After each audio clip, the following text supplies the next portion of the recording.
What's up, everybody? It's Soren Baker. Amir, Rahimi. And today on The Great Debaters, gotta take it to this classic, man, Makaveli.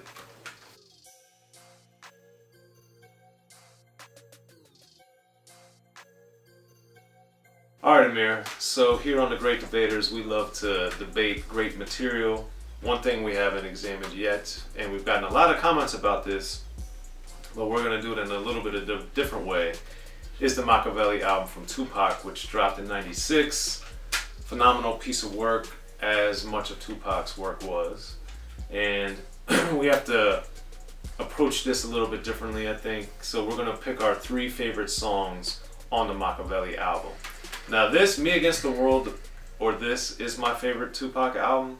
It's hard for me to say which one is quote unquote better. But I was always able to separate them because this is not a Tupac album. It's a Makaveli album. So that's why I guess I kind of always look at Me Against the World as his best album. But maybe one day, we've gotten a lot of comments about this, we may have to debate which one's better, this or Me Against the World. But for today, however, let's get into the 3 best songs on Makaveli. So Amir, this album came out in '96, Tupac's second album in '96, and of course, unfortunately, it's the first album that came out after he died. So there was a lot going on at the time with the East Coast, West Coast, which I call the so-called East Coast, West Coast rivalry because that was nonsense. It wasn't real. But there was a lot going on at the time, and I talk about that a lot in my book, The History of Gangster Rap. Please pick up a copy and let me know what you think if you haven't already. But the so-called East Coast, West Coast war was obviously, unfortunately, thriving at the time. Tupac had passed away. This album came out in the wake of all of that, and it's just amazing. So Amir, for you, in '96 or whenever you came across the album, what were your initial thoughts of the project overall before we start digging into these tracks? So I came across this one 2004, 2005. Okay. Dude, first of all, it was the cover art was the first thing I saw, and I was like, okay, this is interesting. I wonder what religious people think of this one. But if you read it, it says in no way is this, disrespectful to Jesus Christ. And I also was intrigued as to why someone like Tupac would just come off of such a huge album with All Eyes on Me, selling so many copies. Right. Why would he go ahead and change his name to Makaveli? To me, Tupac's a very artistic guy, so to him it's like maybe he's not thinking of what it could do to sales, but to me it's just like, that's interesting. But Makaveli and his whole, I remember reading his book that he was reading a lot of Machiavelli in prison, so that's why he was inspired, did the whole Makaveli name. But dude, this album, man, like when I first popped it in and I heard the first track, Bomb First, My Second Reply, which is one of my songs. Okay. What a freaking insane way to start an album. The energy that's packed into that song is just nuts. The way it starts off with like the newscaster talking and saying Mob Sleep and Notorious P.I.G. and just like you said, to talk about the beef or so-called beef. And then how Tupac comes in saying it's not about East or West, it's about this and that. And one interesting thing too that Tupac, this whole album is, around the 7-day theory, or so, like 7 numerology. When the song right before it starts, you hear 6 gunshots. And then right when he starts rapping, you hear a 7th gunshot. So it's like, clearly there's attention to detail here, and Tupac just freaking comes out the gate, man. It's just, the energy on this song is pretty, unparalleled. It's very overpowering. It's also one of my picks for my top 3 songs. And I know we both are big fans of strong openings to albums. This is definitely one of the most potent, aggressive, muscular, tough, any way you want to look at it like that. It's just straight out the gate. And then E.D.I and Noble, of course, on there as well. Both deliver powerful verses, very pointed and poignant at the same time. But I just like the fact that we've now gotten into an era in 2019, and I imagine will be the same in 2020, where all the rappers, for the most part, are very politically correct. And I like, even if you don't agree with someone, I like the fact that Tupac had an opinion. And he wasn't afraid to voice that opinion. And also the Outlaws weren't either. And that's something that, whether you like someone or don't like them, I like the fact that people have opinions. Correct. And I think Bomb First is just a amazing display of venom. And Tupac, as we saw, especially with All Eyes on Me, that I'd say is his most venomous album, where he was the most like going off and like crazy like that. But this song, to start off the album like that, is out of control. It's nuts, dude. it's nuts. And this next song is not my pick, but I just want to mention, just talking about, the sequencing of the album and just production, is how at the end of Bomb First, my second reply, he says, "Now let us pray," and it goes into Hail Mary. Right. And then, and then the end of the Hail Mary goes into Tossed Up. The production's just so well done. And to talk about an album that's done in 7 days, first of all, I don't even know, that wasn't heard of, right, to do an album in such a short time. Of course not. So the fact that he was able to do this, I believe it was his rhymes and his vocal performance was in 3 days, and the production, everything else is 4 days. That's how I've read it, at least. It's just pretty insane.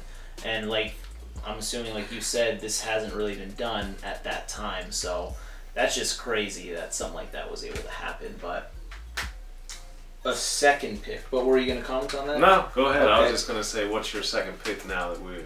So second pick is going to be Me and My Girlfriend, dude. Okay. Me and My Girlfriend, to me, it's one of those songs that I had heard when I was, really young, getting into rap for kind of like the first time. And it was one of those songs that I at first had really liked the beat, and I was like, didn't Jay-Z do this? Because I had heard that, before. But clearly Tupac had done it first. And there's also a lot of talk, and this is another one of those songs where there's many stories about it. Did Tupac hear Nas's I Gave You Power first, or did he not? I've heard mixed stories that he had and other stories that he hadn't. So that is really up in the air. But as far as just the Tupac song itself, or the Makaveli song rather, it's just so good. The metaphors, the similes. I love how he's saying, I picked you up when you was 9. Started out my life of crime with you. Picked you from shells when you turned 22. It's true. And the song, it's clear that he's talking about a gun, but he doesn't make it so blatant that he's talking about the gun. Like, probably the most blatant, obvious line is when he says, "I love you black or chrome," and he says, "You're always starting to riot." It's very clever. His voice is also pretty strong here. I love the female in the middle of the song, or in the beginning of the song, just going pretty crazy and reckless, and you hear the gun firing. It's just a well done track, man. Very well produced and lyrically executed, I'd say pretty flawlessly, and conceptually. So I'm always of the school, I do like to give credit and pay homage to people that did something first. But as I've said, and I may have responded to some of these comments of people saying this when Nice and Smooth talked about this album for their best album series that I also do on Unique Access. Smooth B was talking about how, like, who does this? And people were like, oh, Nas, I Gave You Power. But the thing that people have to understand is, back in that era, the albums could be released months, even a year before the album came out. So even though it was written, came out 6 months, I think, give or take, before Makaveli may have been done, or Me and My Girlfriend may have been done before that album came out. It may have been done, who knows? So there's a distinct possibility that Tupac wouldn't have known, and even if he did know, he did it in a different way and with a similar concept. But whether or not, both songs are phenomenal to me. Smooth B loves, Me and My Girlfriend, and didn't seem to care whether or not it was taken from Nas or appropriated from Nas, however you want to look at it. But just stylistically, lyrically, conceptually, I think it's a excellent choice. It's not one of my top 3. One of my top 3 is Blasphemy. Ooh. That one, I just thought it was interesting and excellent how Tupac talked about these stories that he learned and how that affected him. And taking in these things that are kind of controversial or learning these lessons from his dad and all this other stuff. I just thought it was great because one of the things that I love about rap is the storytelling and how people really get into their personal lives. And Tupac, of course, did that in a lot of detail throughout his recording career, especially from Makaveli and earlier, and would take stories that, you know, either he experienced, he knew, or he learned about, or he would talk about his mom and all these different things. So for me, with Blasphemy, I just thought it was very powerful that he talked about, you know, his dad and learning these different things and understanding the world in a different way because of the lessons he was taught. And unlike Bomb First, which is venomous, this is much more of I'm a student and I'm learning these things and they're not making me happy, and that just shows a different portal of who Tupac was and his artistry, but also him as a person. And that's why I think, you know, his music resonates with so many people, because he ties in and hits these different emotions. He's not a unilateral type of guy. He's kind of all over the place, and you get to learn these different things and have these different moods and these different attitudes and these different feelings because of the type of music he created. So what'd you think of Blasphemy? Dude, you really did a pretty good summary there. Well, thanks. And it's true. and just the production of it is a lot more calm. Right. And there are some more calm songs on the album as well. Like, you know, we have like Crazy and White Man's World. But Blasphemy is of those like type of nature, that kind of production. Blasphemy is definitely my top pick of those. Blasphemy it's definitely in my top 5, not quite my top 3, but my top 5. Okay. I'd say the last of my 3, and this is one that is I have a lot of trouble, and I'm sure you do too, picking a favorite song from an artist. It's just so hard. Especially someone like Tupac with a ton of material. But if I had to choose, I'd say Against the Odds is probably my favorite Tupac song ever. Okay. It's just so much, man. Even in the chorus where he says the realest shit I ever wrote, it's just this song, man. Just where he's talking about gotta get my money right now, want war, and just the things that he's saying, the people he's calling out, the situations it sounds like he's gonna get himself into if this album gets released. Right. He's mentioning people, he's calling people snitches, and a lot of which years and years down the line, people are saying like, well, a lot of what he's saying did turn out to be true or is possibly true. You know, whether Right. it be with Haitian Jack, King Tut, Jimmy Henchman, he mentions, you know, even Nas in the song, which Nas even admitted that he cried hearing the song. But it's just a very emotional song. It's not as, you know, venomous as Bomb First, or he's not, I don't know, as energetic, but you can tell the emotion is there and it's very real. And just how the album concludes, and that's the last song on the album, how the album concludes with, you know, you hear like tanks and like gunfire, and it's just, this is like crazy. To end this album like that is so powerful, with such a powerful, insane hype song in the beginning, and then the song like Against the Odds, which he's claiming is the realest shit he's ever wrote. It's just, dude, this song it's up there, man, for sure. That's another great one, and I feel much of the same way that you do about that song, but my third pick is White Man's World.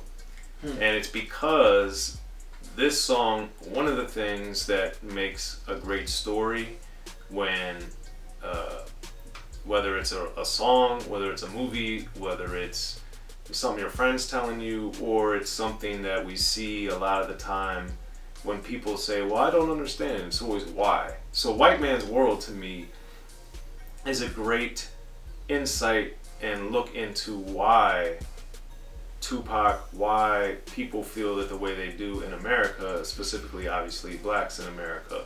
But I think it just does a good job of explaining that, You got the Farrakhan at the end. You got him explaining these different perspectives.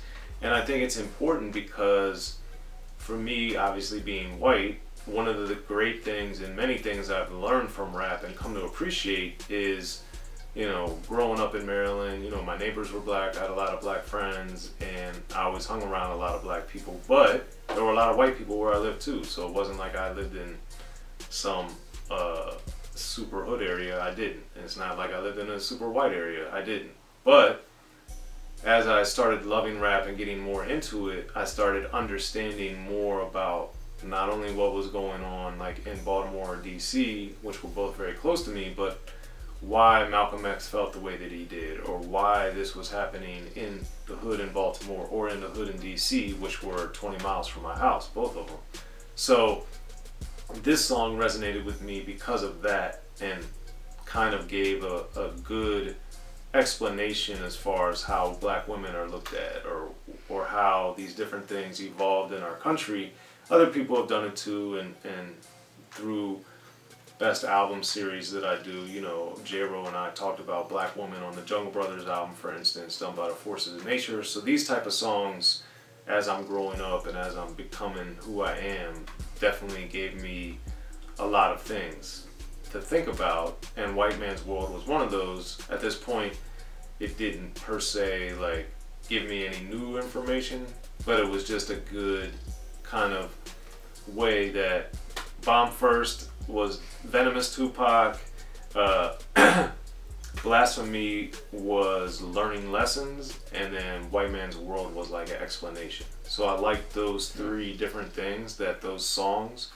And then, you know, with me and my girlfriend to live and die in LA, there's so many different ways that Tupac Makaveli broke things down on this album and looked at, and I just thought that, you know, White Man's World did such a good job of that, and for that I really appreciated and enjoyed it. 7 days, man. But those are my 3 picks and Amir's 3 picks on Makaveli. What about you guys? Make sure to hit us in the comment section. Either myself, Amir, or Unique Access will hit you back. Hit us back in the comment section. Be sure to pick up your Unique Access shirt at BigHerc.com. Always support Rappin and Snackin. Get that gear too. Hit us, follow us, subscribe to us, share us, and let us know what you think in the comments. The Great Debaters, Makaveli. I'm Soren Baker. Amir Rahimi. Be sure to check out the History of Gangster Rap by Soren Baker. He's official. History of Gangster Rap features exclusive interviews with Ice-T, Snoop Dogg, MC Ren, the D.O.C, and dozens of others. The History of Gangster Rap, a definitive look at how Los Angeles changed rap forever. In Los Angeles, the streets definitely set the tone of the hip-hop music. At 19, I got a $50,000 car. My whole angle always was, I'll be street, but I will always tell you the horrors that go along with this life. There will be penalties and casualties for just wearing the wrong color in somebody's neighborhood. And once gangster rap made it from the streets to the TV, the genre exploded. With Fab 5 on Yo MTV back with NWA. Yo MTV, it just catapulted us from being local heroes to national gangbang rappers. The History of Gangster Rap discusses it all from 1980 up till today. There's always gonna be shit happening in the streets. You know what I mean? So it's always gonna be something to talk about. The History of Gangster Rap in stores now.